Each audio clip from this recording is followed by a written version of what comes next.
अस्सलाम वालेकुम। आज हम एक टॉपिक स्टार्ट करेंगे जो कि है हमारा लीनियर सर्च। लीनियर सर्च हमारे एएस में भी होता है और हमारे ए2 में भी होता है।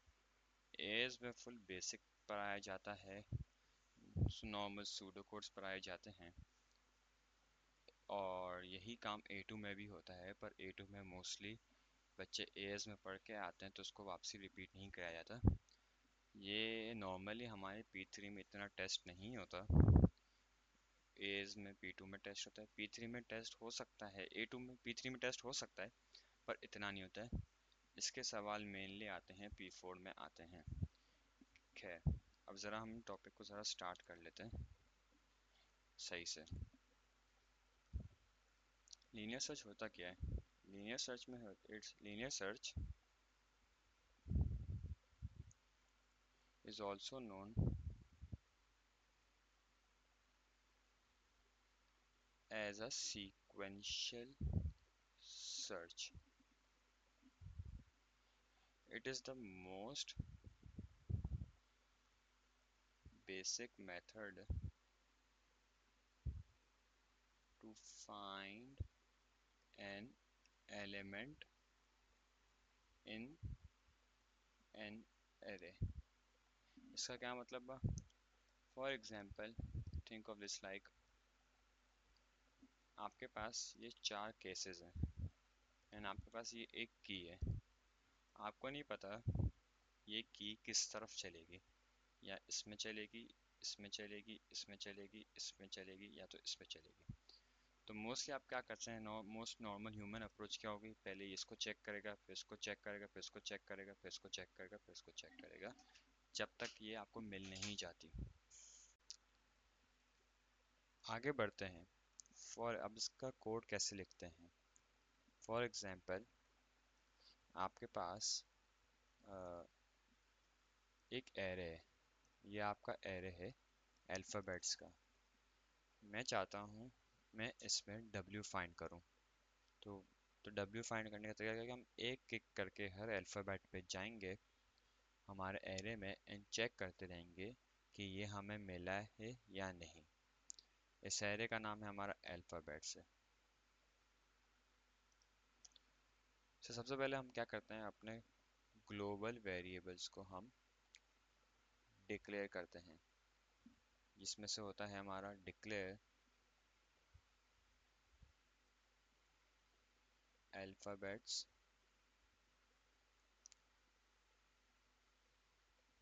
एरे ऑफ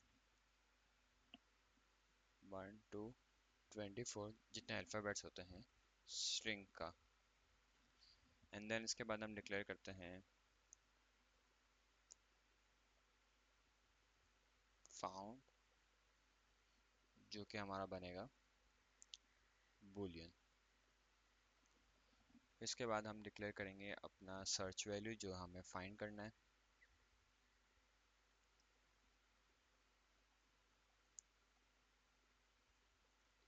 जो कि हमारा होगा स्ट्रिंग होगा, जो कि एरे भी हमारा स्ट्रिंग है। ओके, फिर इसके बाद क्या करते हैं, हम इनिशियली अपने फाउंड को फॉल्स रखेंगे बिकॉज हमें अपना डेटा मिला नहीं है। इसके बाद हम यूज़र को प्रॉम्प्ट करते हैं enter a search value. Input लेंगे हम सर्च वैल्यू। इसके बाद हम क्या करते हैं, एक लूप चलाएंगे फॉर इंडेक्स 1 to 24, ताकि हम हर एलिमेंट पे आइटरेट कर पाएँ। हम चेक करेंगे कि अगर हमारा अल्फ़ाबेट्स की इंडेक्स वाली पोजीशन पे हमारा जो सर्च वैल्यू है क्या वो बराबर है। बराबर होगा तो हम क्या करेंगे, फाउंड को ट्रू कर देंगे एंड इसको एंड इफ कर देते हैं और इसको नेक्स्ट कर देते हैं। फिर हम चेक करेंगे लूप के बाद if found is equals to true, output found. उसके बाद या तो जब फाउंड फॉल्स होगा तो उसका मतलब हमें डेटा मिला नहीं है, तो हम लिख देंगे आउटपुट डेटा नॉट फाउंड। अब ये द मोस्ट बेसिक कोड है।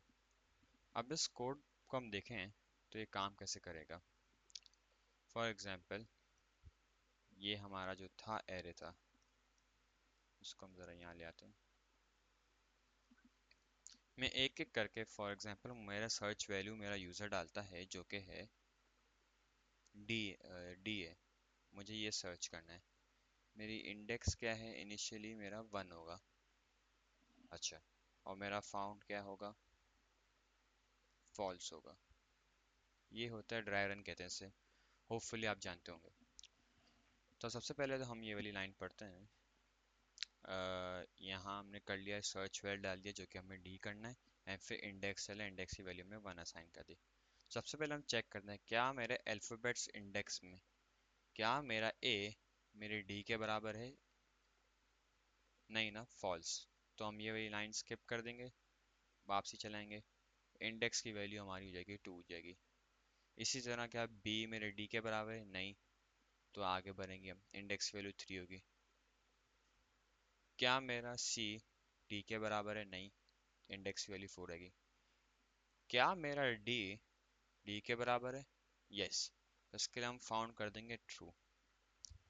अब देखें, ये फाउंड ट्रू हो तो गया और हमें डेटा मिल भी गया, लेकिन हमारा ये फॉर लूप चलता रहेगा चलता रहेगा चलता रहेगा जब तक ये इंडेक्स की वैल्यू 24 होगी। तो एक तरीके से ये हमें 20 आइटरेशंस जो नेक्स्ट होंगी वो हमारे लिए यूजलेस होंगी, और ये हमारे लिए टाइम टेकिंग होगा, जो कि हम नहीं चाहते हमारा और टाइम ज़ाया हो सबको ढूंढने में। तो इसके लिए ये हमारा जो कोड होता है ना, ये होता है नॉन एफिशिएंट है इतना। ये सही है, लेकिन ये क्या है, नॉन एफिशिएंट है। हम इसको इससे बेहतर कर सकते थे। अब हम आते हैं ज़रा एफिशिएंट वाले कोड पे। वही हमारे ग्लोबल वेरिएबल्स होंगे, इसको आप यहाँ से कॉपी कर दें।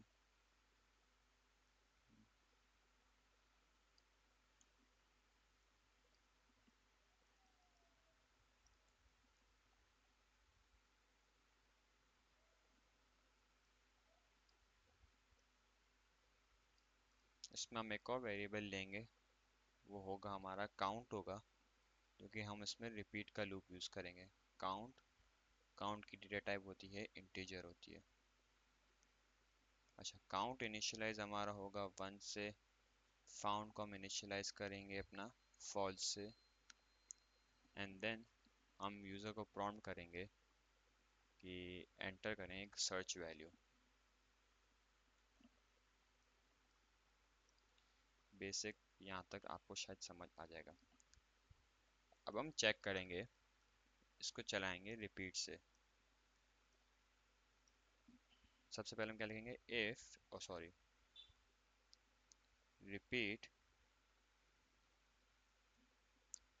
If alphabets index is equals to search value. तो हम क्या कर देंगे, फाउंड को टू सेट कर देंगे, simple, and if, and then हम अपने काउंट को इंक्रीमेंट करेंगे ताकि हम नेक्स्ट वाले उस पर जा पाएं। अच्छा, अब ये काम कब तक होगा, जब तक मेरा काउंट 24 से बड़ा ना हो जाए, या तो मेरा फाउंड ट्रू हो जाए। फिर इसके बाद एंड में आप वही काम करेंगे जो हमने यहाँ किया था, if found is equal to true, data is found, else it's not found. अब इसको ज़रा ड्राई रन करके देखते हैं। यही हमारा यही हमारा एरे है। इसमें हमारा search well count and found होगा। इस बार मैं सर्च करूंगा, सी सर्च करूंगा। इनिशियली मेरी फाउंड की वैल्यू क्या होगी, फॉल्स होगी। काउंट मेरा 1 होगा इनिशियली। तो हमने यहाँ तक जो भी चीज़ें थी वो कर ली। अब रिपीट के लूप में आते हैं। क्या मेरा अल्फ़ाबेट की इंडेक्स, सॉरी ये इंडेक्स की जगह होगा काउंट होगा, क्या वो सर्च वैल्यू के बराबर है या नहीं है? क्या मेरा ए सी के बराबर है? नहीं। इंक्रीमेंट होगा मेरा काउंट यहाँ पे आके। फिर इसके बाद क्या मेरा बी सी के बराबर होगा? ये वाली लाइन वापसी एग्जीक्यूट होगी। ये कंडीशन फॉल्स है। मैं अपना काउंट को इंक्रीमेंट करूंगा। क्या मेरा सी सी के बराबर है? यस। तो मैं फाउंड को क्या कर दूंगा, ट्रू कर दूंगा। अब मेरा फाउंड ट्रू हो गया है। हम यहाँ पे आते हैं, फाउंड ट्रू हो गया एंड इफ इंडेक्स काउंट की वैल्यू 4 हो गई, यहाँ पे आप देख सकते हैं। फिर मैं ये वाली चीज चेक करता हूँ, until count is equals to is greater than 24। ये कंडीशन फॉल्स है, लेकिन मेरी ये वाली कंडीशन क्या है, अब ट्रू है। अगर एक फॉल्स हो और एक ट्रू हो तो मेरा क्या होगा, आउटपुट ट्रू होगा। तो हम ये लूप स्किप कर देंगे। तो आप जैसे देख सकते हैं कि हमने सिर्फ 3 आइट्रेशंस चलाई और हमारा लूप स्किप हो गया। हमने बाकी ये सब चेक नहीं किया, तो इससे क्या हुआ, हमारा टाइम बच गया। तो ये तब बेसिक 2 कोड्स थे। अगर आपको कोड्स देखने हैं तो ये है एफिशिएंट वाला, इसको आप देख सकते हैं, सॉरी इनएफिशिएंट वाला। एंड देन ये है थोड़ा नॉन एफिशिएंट वाला, ओ सॉरी ये है एफिशिएंट वाला, वो ऊपर वाला है इनएफिशिएंट वाला। खैर, अब आगे ज़रा से ज़रा क्वेश्चंस देखते हैं। फॉर एग्जांपल मेरे पास एक क्वेश्चन है, complete this pseudo code for linear search. अगर मेरा एरे इंटीजर का है तो मेरा सर्च वैल्यू की भी टाइप क्या होगी, इंटीजर होगी। मैक्स इंडेक्स क्या होगा, 9 होगा, तो ये एरे की मैक्स लेंथ है। अच्छा, फिर इसके बाद हमें क्या करना है, रिपीट का लूप है, यहाँ पे हम फाइंड कर रहे हैं, ट्रू कर रहे हैं। तो आप देख सकें ये ऑलमोस्ट इस वाले से सिमिलर ही है। तो यहाँ पे अब हम क्या करेंगे, इंडेक्स को इंक्रीमेंट करेंगे, इंडेक्स +1। अगर फाउंड ट्रू होगा तो वैल्यू पोजीशन फाउंड, अगर फाउंड नहीं होगा तो हम लिखेंगे वैल्यू नॉट फाउंड।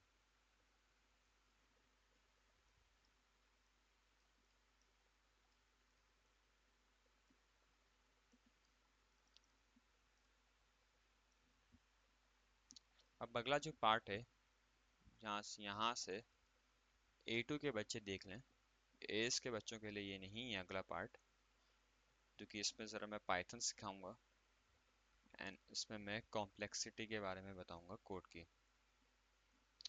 तो यहाँ तक एएस के बच्चों का काम हो गया है, आप ये वीडियो खत्म कर सकते हैं। अब A2 के बच्चे आ जाएं। होता ये, आप लोगों ने पढ़ा होगा बिग ओ नोटेशन, इसमें डिसाइड होता है कि कितनी कॉम्प्लेक्सिटी है। फॉर एग्जांपल मेरा वही एरे हो जो था ये वाला,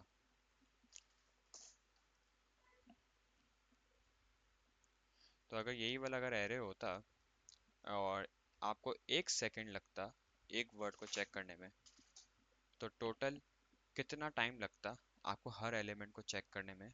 तो ये बन जाते 24 सेकेंड्स बन जाते, है ना, 24 सेकेंड्स लगते।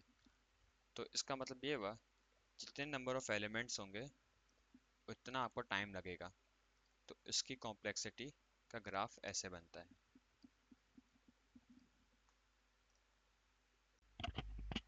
सो अब हम इसका ज़रा पाइथन का कोड देखते हैं जो कि हमारे P4 में आता है। ये है मई जून 2021, paper 4 1 question number 2। A program stores the following 10 integers in a 1D array as an identifier array data. Write the program code for a new program to declare the global 1D array data with 10 elements. Initialize array data in the main program using the data value shown। तो हम सबसे पहले क्या करेंगे, एक array को declare करेंगे हम। array डिक्लेरेशन कैसे होती है हमारी, ऐसे होती है, ये सूडो कोड की तरह होती है, लेकिन पाइथन में डिक्लेरेशन नहीं होती, तो हम इसको ऐसे करते हैं एज पर द सिलेबस। अगला पार्ट क्या कह रहा था कि हमें इस एरे डेटा को इनिशियलाइज करना है विद दीज वैल्यूज। आप इसको अपेंड से भी कर सकते हैं एंड आप इसको नॉर्मल ऐसे भी कर सकते हैं। ये तो हमने, अच्छा ये जो चीज़ है ना, यहाँ पे मैंने इस वाली चीज़ को जो मैं हाईलाइट कर रहा हूँ, ये हम हमारा यहाँ पे इस एरे को इनिशियलाइज कर रहे हैं with 0 for 10 elements and then later हम इसको सारी वैल्यूज डाल रहे हैं। अब जरा नेक्स्ट पार्ट पढ़ते हैं जो कि मेन हमारा पार्ट है। A function linear search takes an integer as a parameter and performs a linear search on array data to find the parameter value. Returns true if it was found and false if it was not found. Write a program code for the function linear search. तो सबसे पहले तो linear search कैसे लिखेंगे हम, एक function declare करते हैं linear search, इसमें हम पास करेंगे वैल्यू जो कि हमें सर्च करनी है। ग्लोबल करेंगे हम इसमें अपने माई लिस्ट को, ताकि हम इसको फंक्शन के स्कोप में यूज़ कर पाएँ। इंडेक्स हम लेंगे 0 ताकि हम एक आइट्रेशन कर पाएँ अपने कंडीशनल लूप में। एंड एक फाउंड वेरिएबल ले लेते हैं, फाउंड की ज़रूरत नहीं वैसे, जो कि हम रिटर्न कर देंगे। तो सबसे पहले while index is less than 10 and बस इतना काफ़ी है। फिर हम चेक करते हैं क्या मेरे माई लिस्ट की इंडेक्स पे जो वैल्यू है is it equals to my the parameter value जो हमें सर्च करनी है। अगर ये बात सच हुई तो हम क्या कर देंगे, रिटर्न कर देंगे ट्रू। अगर ये सच नहीं हुई तो उसका मतलब हम रिटर्न करेंगे, और रिटर्न क्या, इंडेक्स को अपने इंक्रीमेंट करेंगे ताकि हम नेक्स्ट एलिमेंट से देख सकें। फिर हम यहाँ पे रिटर्न फॉल्स। अच्छा लूप्स हम बार हम तभी आएंगे जब हमें लिस्ट की आइट्रेशन हो जाएगी और वो हमारे एरे के अंदर नहीं होगा मौजूद, तो हम फिर रिटर्न फॉल्स कर देंगे। वरना अगर मौजूद होता तो ये वाली कंडीशन ट्रू हो जाती और रिटर्न के होने की वजह से हमारा फंक्शन वहीं का वहीं एंड हो जाता। अब ज़रा नेक्स्ट पार्ट पे आते हैं। Next part says, edit the main program to allow the user to input an integer value, pass the value to linear search as a parameter, output an appropriate message to tell the user whether the search value was found or not. तो सबसे पहले हम user को prompt करते हैं कि आप एक वैल्यू बताएं जो आपको सर्च करनी है। फिर इसके बाद हम इस फंक्शन को कॉल करेंगे और उसके वैल्यू को हम स्टोर करेंगे, या इस रिटर्न वैल्यू के अंदर या तो ट्रू आएगा या तो फॉल्स आएगा। उसकी बेसिस पे हम बताएंगे कि हमें नंबर मिला है या नंबर नहीं मिला है। अब उसको ज़रा रन करते हैं। 21 से 21 है जो हमारे उसमें एग्जिस्ट नहीं करता, तो मुझे एग्जिस्ट करता है तो हमें मिल जाएगा नंबर फाउंड। अगर एक 8 है जो कि हमारे एरे में मौजूद करता है, उसको हम 8 लिखेंगे तो हमें आना चाहिए नंबर फाउंड। अगर मैं यहाँ पे 100 लिखूँ या 1000 लिखूँ तो ये बोलेगा नंबर नॉट फाउंड। एक और दफ़ा ट्राई कर लेते हैं, नंबर नॉट फाउंड। तो ये था लीनियर सर्च, होपफुली आपको समझ आया हो। इसका कोड मैं आपको